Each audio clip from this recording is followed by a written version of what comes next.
어린이날입니다. 우리 부모님들께서 사랑하는 자녀들, 우리 어린이들 다음 세대에 물려줄 수 있는 가장 위대한 유산이 있다면 기도의 눈물이 될 것입니다. 부모님의 기도를 말씀할 때마다 잘 알려져 있는 유명한 말이 있습니다. 눈물로 기도하는 어머니의 자식은 결코 망하는 법이 없다. 성 어거스틴과 그의 어머니 모니카를 두고 하는 말입니다. 성자 어거스틴, 기독교 역사의 가장 위대한 사상가요 신학자라고 칭호를 받는 사람입니다. 가톨릭과 개신교를 망라해서 모두에게 가장 존경받는 하나님의 사람이기도 합니다. 그가 본래 이런 칭호를 받을 만한 사람은 아니었습니다. 354년 북아프리카에서 태어난 사람입니다. 어린 시절 참 죄악 속에 방탕 속에 살았던 사람입니다. 13년간 함께 살았던 여인을 아프리카로 돌려보내었던, 그리고 사생아까지 낳았던 참 아픈 과거가 있었던 사람입니다. 만이교 그리고 신플라톤주의에 빠져서 하나님을 저버렸던 사람. 그가 세상을 변화시키고 기독교 역사에 가장 위대한 흔적을 남기게 된 데는 한 배경이 있습니다. 그것이 어머니가 남긴 눈물의 기도였습니다. 어거스틴은 훗날 그렇게 어머니를 추상하며 회상하며 이야기를 하곤 합니다. 평생 나를 위해서 눈물로 기도해 주셨던 어머니, 그 어머니의 눈물로 말미암아 오늘의 내가 왔습니다. 하나님께서 나를 창조하셨고 어머니의 눈물이 오늘의 나를 만들었습니다. 모니카 여사는 병약해져서 고향으로 돌아가는 길에 그렇게 돌아가시게 됩니다. 자식의 변화를 바라보고 그 기쁜 감격과 찬송으로 하나님 나라에 일렀던 한 어머니, 기도의 어머니로 말미암아 한 사람이 탄생되는 역사였습니다. 그 옛날뿐만이 아니죠. 오늘날도 어머니의 기도로 말미암아 일어나는 수많은 역사를 우리는 잘 보고 있습니다. 제가 중국에서 선교지에서 섬겼을 때 함께 섬겼던 한 분이 계십니다. 북한에서 오신 분인데 이분이 참 감격적으로 주님을 만나게 되었습니다. 예수님을 만나고 나면 가장 먼저 떠오르는 분이 누구겠습니까? 주님을 만나야 될 가족들이겠죠. 북녘으로 들어갔습니다. 아주 노모가 된 어머니를 새벽에 깨웠습니다. 그리고 어머니에게 간증을 했어요. 어머니 중국에 들어가서 선교사님을 만났고 내가 예수님을 믿게 되었습니다. 어머니 예수 믿고 천국 가셔야 됩니다. 그 자식의 고백에 어머니가 붉게 눈물을 쏟으면서 아들에게 고백을 해요. 너희 아버지가 교회 장로였단다. 공산 정권 속에 잡혀가서 순교를 당하시고 지난 50년 동안 너를 위해서 그렇게 숨죽이며 기도했는데 오늘 하나님께서 그 기도를 응답하셨다고. 어머니 중국 가서 이제 우리가 다시 신앙생활을 그곳에서 하자고. 이제 이미 연로하신 어머니가 위험하니 혼자 가라고 그렇게 중국으로 나오셨고 지금은 한국에 들어와서 생활을 하고 계십니다. 2000년 전이나 오늘 이 시대나 어머니의 눈물의 기도를 들으시는 분이 우리의 하나님이십니다. 우리 교회도 새벽마다 수많은 우리 성도님 주님 앞에 나와서 기도하는 분들을 볼 때, 수요강단에 나와서 기도하시는 부모님의 눈물을 볼 때 매주 중보기도실에 쌓여있는 기도 카드를 제가 받아봅니다. 많은 분이 사랑하는 자녀들을 위해서 간곡하게 기도하는 부모님의 눈물이 있습니다. 어느 한 교회 표를 보니까 이런 표가 있더군요. 자녀를 위한 기도가 최고의 노후 보장이다. 우리 자녀들을 위한 기도로 말미암아 하나님께서 미래를 열어가는 가정이 된다는 말씀이겠죠. 이렇게 말하면 어떨까 싶었어요. 자녀를 위한 기도가 하나님 나라를 향한 최고의 헌신이다. 우리가 주를 위해서 나라를 위해서 힘써야 되겠지만 우리 사랑하는 자녀들을 하나님의 사람들로 키우게 되면 그 자녀들로 말미암아 하나님 나라가 힘있게 확장이 될 것입니다. 기도하는 사람, 똑같이 기도를 해도 하나님이 받으시는 기도가 있고 하나님이 받지 않는 기도가 있습니다. 오늘 두 사람이 회당에 예배당에 기도하러 올라갑니다. 바리새인과 세리였습니다. 바리새인은 세리들과 함께 기도하기에는 너무나 고결한 사람이었습니다. 멀리 떨어져서 서서 하나님 앞에 기도를 합니다. 그들의 기도 내용도 굉장히 달랐습니다. 하나님 참으로 감사합니다. 우리를 저 사람들과 똑같이 만들어주지 않고 다르게 만들어주어서 감사합니다. 불의하지 않고 간음하지 않고 이 사람들과는 다르게 살아가게 하심을 감사합니다. 그들이 하는 일도 얼마나 중요한지를 열거를 합니다. 우리는 일주일에 2번씩 금식으로 기도하고 10의 1조를 다 바치고 모든 종교의 절기를 다 지키며 종교적으로 살아갑니다. 사람들은 그들을 존경하면서 율법대로 살아가는 그들을 바라보며 박수를 칩니다. 다른 한 사람 기도하러 나왔습니다. 세리였습니다. 그의 기도 역시도 다른 사람들과는 굉장히 달랐습니다. 사람들은 눈을 피해서 저 멀리 떨어져서 하나님 앞에 기도하기 시작합니다. 그것은 기도라기보다는 어쩌면 목이만한 소리로 그냥 가슴을 치면서 조용하게 하나님을 향해서 안타깝게 읊조립니다. 하나님, 저를 불쌍히 여겨 주십시오. 저는 죄인입니다. 바리새인의 기도에 파묻혀서 세리들의 기도는 들리지도 않았습니다. 사람들은 경건한 종교 지도자들의 기도에 감동을 했지만 아무도 들어주지 않았던 세리의 기도, 세리로서의 삶이 무시된 것처럼 그들의 기도도 무시되었던 기도였습니다. 그러나 그들의 기도에 귀를 기울이시는 분이 계셨어요. 우리 예수님이 계셨습니다. 주님께서 하시는 말씀이에요. 이 모든 사람들보다 이 세리의 기도가 더 의롭다고 인정을 받고 돌아갔느니라. 동일한 시간에 동일한 장소에서 기도를 해도 하나님이 받으시는 기도가 있고 하나님께서 듣지 않으시는 기도가 있습니다. 자신 있게 기도해도 버려지는 천국에서 휴지 조각처럼 취급되는 기도가 있는가 하면, 기가 죽어 기도해도 절망스러운 상태에서 기도해도 하나님이 귀를 기울이시는, 하나님의 마음을 움직이는 기도가 있습니다. 하나님이 받으시는 기도, 받지 않으시는 기도. 우리 먼저 받지 않으시는 기도의 2가지 특징을 주님이 말씀해 주십니다. 외식하는 기도와 중원부원하는 기도입니다. 외식하는 기도, 한마디로 말하면 사람에게 보이려고 하는 기도입니다. 외식이란 말이 본래 배우가 다른 사람의 모습대로 역할하는 것을 두고 외식이라는 단어를 사용합니다.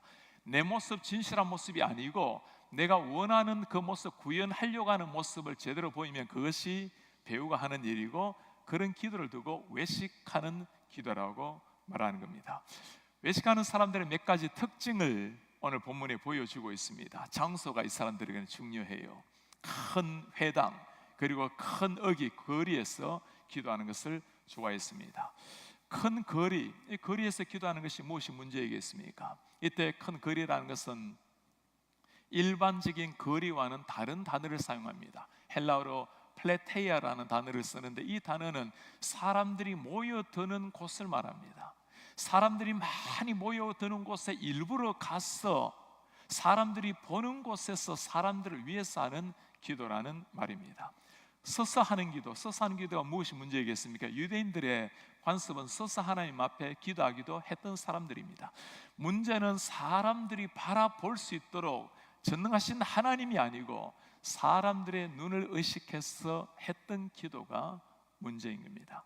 기도의 형식, 장소가 아니라 하나님을 향한 진실한 마음이 없는 종교적인 행위가 문제였던 겁니다. 바리새인들의 기도 그 자체는 참 귀했습니다. 하루에 9시, 12시, 오후 3시 3번씩 시간을 정해서 기도하는 사람들, 이슬람교들 마찬가지죠. 경건한 사람들은 하루에 5번씩 무슬림들은 기도를 하기도 합니다. 여행을 하다 보면 공항에서 기도실을 찾을 때가 있습니다. Prayer room이라고 들어가면 꼭 있는 곳이 나침반입니다. 그곳을 향해서, 성지를 향해서 기도하는 무슬림들의 모습을 볼 수 있습니다. 제가 서울 올림픽 88 올림픽 때 외국 기자단들 통역을 한 적이 있습니다. 그때 이 이슬람교 사람들은 꼭 아침에 났을 때 보자기를 하나씩 들고 났어요. 옆에 끼고 어디든지 시간이 되면 어느 장소든지 펼쳐놓고 메카를 향해서 기도를 하는 겁니다. 그들의 열심이나 그들의 경건 자체가 문제가 아닌 거죠. 주님께서 바라보실 때 하나님이 받는 기도가 아니라는 겁니다. 주님이 그들을 향해 하는 말씀이에요. 내가 진실로 너희에게로 오노니 저들은 이미 저들의 상을 받았느니라. 상을 이미 받아버린 사람, 상이라는 것은 하나님께서 우리에게 내리시는 하나님의 은혜입니다. 하늘에서 주어지는 상이 아니라 땅에서 주어진 상을 다 받아버린 사람, 그들의 기도는 사람을 향해 있었기에 하늘의 문을 열 시간도 없었습니다. 근본적인 문제가 무엇입니까? 기도 행위만 하고 돌아가는 사람들이었습니다. 우리 기도가 어떻습니까? 하나님을 믿는다고 모두가 진실한 기도가 나오는 것은 아니죠. 기도의 시작은 우리의 기도를 들으시는 하나님을 진실하게 믿는 믿음이 시작입니다. 전능하신 하나님을 내 가슴에 진실하게 새기고 드리는 기도. 목사라고 예외는 아니죠. 원래부터는 새벽 기도를 마치고 나면 음악이 나오기 시작하고 15분 동안 기도를 하면 음악의 소리가 좀 잦아집니다. 그러면 그때부터는 맨 앞에 나가서 무릎을 꿇고 우리 성도님들의 이름을 부르면서 기도를 합니다. 참 부끄럽지만 기도를 하다 보면 이렇게 집중이 때로 되지가 않을 때가 있어요. 요즘 그래서 셀폰을 펼쳐놓고 우리 성도님들 기도 제목 기록한 것을 하나씩 보면서 이렇게 눈을 뜨고 기도를 할 때가 있습니다. 목사든 성도든 살아계신 하나님, 전능하신 하나님 앞에 진실하게 드리는 기도, 그 기도에 하나님이 귀를 기울이십니다. 두 번째 잘못된 기도의 내용은 외식하는 기도뿐만 아니라 중언부언하는 기도가 있습니다. 주님께서 오늘 하시는 말씀이에요. 너희는 이방인과 같이 중언부언하지 마라. 이방인들의 기도가 무엇이길래 말씀하고 있죠? 하나님을 믿지 않는 사람, 모르고 하는 사람, 지성이면 감천이라고 우리가 최선을 다하면 하나님이 응답을 하지 않을까, 나의 열심으로 뭔가를 만들어내려고 하는 사람들. 성경 전체에서 이런 이방인들의 기도를 가장 잘 보여준 장면이 있다면 열왕기상 말씀이 될 것입니다. 여러분, 갈멜산에서 바알 선지자들과 대기하려는 엘리야의 모습이 기억납니까? 불이 내리는 신이 진짜 신이라고 하자 바알 선지자들은 그때부터 지성면 감천이라고 바알이여 바알이여 불을 내리소서 기도를 하기 시작합니다. 잠드는 신, 죽은 신이 아무도 응답을 하지 않자 그들은 몸을 자해하면서까지 피를 내면서까지 기도를 하고 부르짖기를 시작을 합니다. 그게 하나님을 모르는 죽은 신을 향해서 외치는 이방인들의 기도입니다. 살아있지 않는 죽어있는 신을 향해서는 내 생명을 던진다 하더라도 응답이 없을 뿐입니다. 하나님을 믿지 않는 사람의 특징이 바로 이런 겁니다. 내 열심으로 하나님을 움직일 수 있다라고 생각을 하는 겁니다. 이것이 바로 종교고 그들이 하는 일이 중언부언의 기도입니다. 중언부언, 계속 한 말을 반복을 한단 말입니다. 헬라어로 바탈로게오라는 단어를 쓰는데 계속 반복해서 열심을 내는 겁니다. 잘못된 기도는 내용도 문제이지만 잘못된 기도는 더 열심히 할수록 오히려 더 문제입니다. 잘못된 방향으로 차를 모는 것이나 마찬가지입니다. 하나님이 듣지 않는 기도, 하나님 앞에 드리지 않고 사람을 향해서 드리는 기도, 사람에게 보이려고 하는 외식하는 기도라 있습니다. 살아계신 하나님을 믿지 않기 때문에 그냥 내 혼자서 중얼거리는 기도, 하나님이 듣지 않는 기도라고 했습니다. 하나님이 들으시는 기도란 어떤 기도일까요? 먼저 우리가 믿는 하나님이 어떤 하나님이신 줄 알아야 됩니다. 오늘 6절에 하나님이 말씀하십니다. 구하기 전에 너희에게 있어야 할 것을 하나님 너희 아버지께서는 아시느니라. 구하기 전에 우리에게 있어야 할 것을 아시는 하나님, 어떤 하나님이시죠? 우리 아버지십니다. 자녀의 필요를 아시는 부모님처럼 우리의 필요를 아시는 아버지, 저 멀리 소리쳐야 오시는 하나님이 아니라 곁에서 언제나 귀를 기울이고 계시는 친밀하신 우리 아버지, 그분께 드리는 기도입니다. 잘못된 기도의 시작은 하나님을 향한 잘못된 믿음에서 시작한 것처럼 바른 기도란 바른 하나님과의 관계 속에서 나온다라는 말씀입니다. 하나님을 진실하게 믿는 기도, 어떤 기도일까요?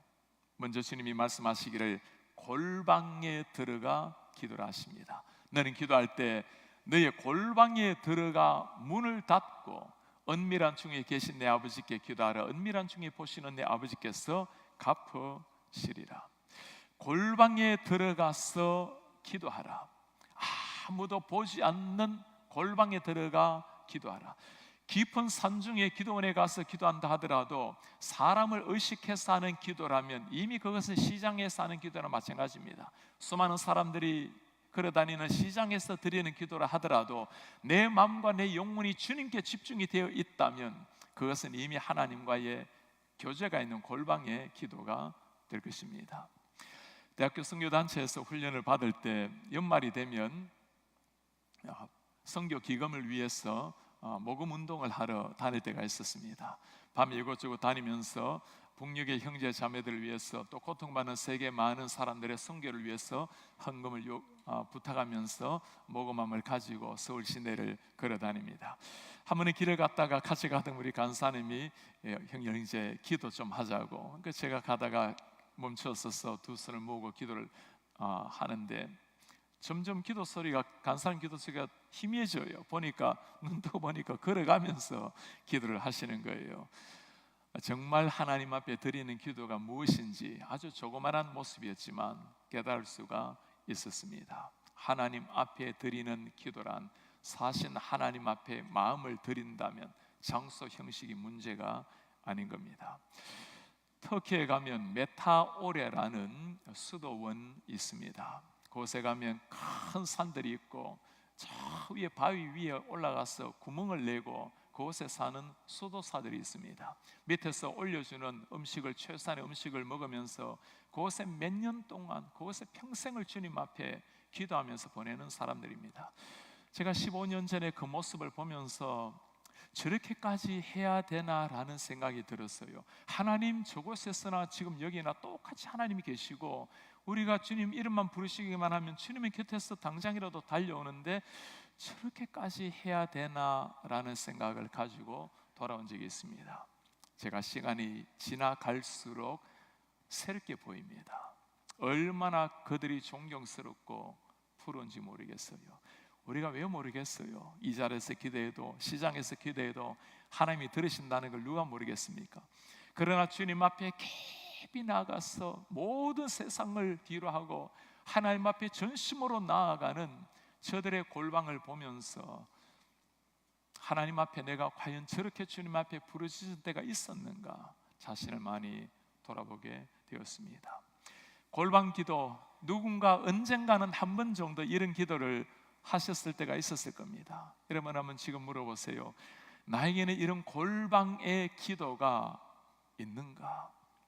주일 주님 앞에 나와서 드리는 기도 다 좋아요.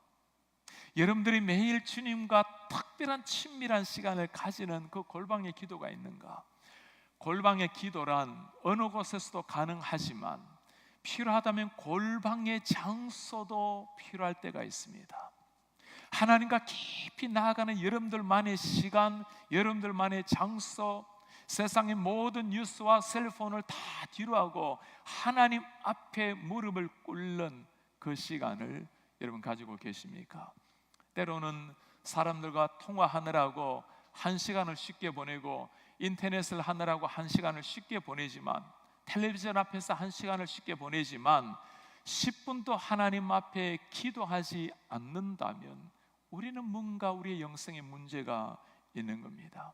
진정한 영성이란 지금 내 모습이 하나님 앞에 어떻게 서 있는가, 그것이 중요한 겁니다. 당장 우리 하나님께서 말하는 우리의 이 텔레비전을 바라보면 우리의 눈을 멀게 하지는 않으시겠지만 그러나 우리의 영혼의 눈은 점점 희미해져 가게 될 것입니다. 우리 교회도 참 많은 우리 성도님들 골방으로 들어가 기도하는 모습을 보면 얼마나 감사한지 몰라요. 우리 5개 중보기도실마다 매일 아침부터 저녁까지 많은 분이 들어와서 기도를 하곤 합니다. 이름도 없이 번호만 적어놓고 들어가서 기도하는 성도님들을 바라보면 얼마나 마음의 은혜를 받고 위안을 받는지가 몰라요. 골방으로 들어가서 기도하라. 골방으로 들어가는 사람에게 우리 하나님께서 하시는 부탁이 하나 있어요. 너는 기도할 때 내 골방에 들어가 문을 닫고 은밀한 중에 계신 내 아버지께 기도하라. 골방에 들어가는 것 중요한 일입니다. 그러나 하나 더 필요한 일이 있다고 말씀합니다. 문을 닫고 기도하라. 골방에 들어가는 것도 참 귀한 일입니다만은 우리 하나님께서 무엇까지 원하십니까? 문 닫으라는 거예요. 다른 사람 보지 않도록. 무슨 말이죠? 네가 나에게 집중하기를 원하고 나도 너와 깊이 만나기를 원한단다. 하나님과 우리와의 비밀을 간직하기를 원하시는 우리 주님. 언젠가 우리가 주님 앞에 서게 될 때 그런 생각을 많이 하곤 합니다. 목사로서 그렇게 한 세월 주를 위해서, 성도를 위해서 삶을 보내다가 언젠가 주님 앞에 서게 되면 우리 주님께서 바라보시고 아무도 몰랐던 그 비밀, 내가 너를 안단다. 아무도 몰랐던 그 너의 눈물, 너의 그 나를 향한 그 마음, 그 비밀을 내가 안단다. 주님과의 그 비밀을 간직한 목사가 된다면 얼마나 좋을까? 우리 성도님들, 언제나 우리가 주님 만나게 되는 날이 올 텐데 그날이 중요해요. 세상에서 어떤 칭찬, 어떤 인정을 받는다 하더라도 그날이 중요합니다. 주님이 나를 바라보시고 내가 너를 안다고 미소 지어주시면 그러면 되는 겁니다. 문을 닫고 기도할 때 누가 듣고 계십니까? 하나님께서 듣고 계시는 겁니다. 골방에 들어가 기도하고 문을 닫고 기도할 때, 세상에 아무도 몰라줄 때 알아주는 이 한 분 계시면 기도할 만한 충분한 이유가 있는 겁니다. 오늘 그 사람들에게 우리 하나님께서 하시는 보석 같은 한마디가 계세요. 은밀한 중에 보시는 내 아버지께서 갚으시리라. 은밀한 중에 보고 계시는 주님이 계십니다. 그리고 그 주님이 갚으신다고 말씀하십니다.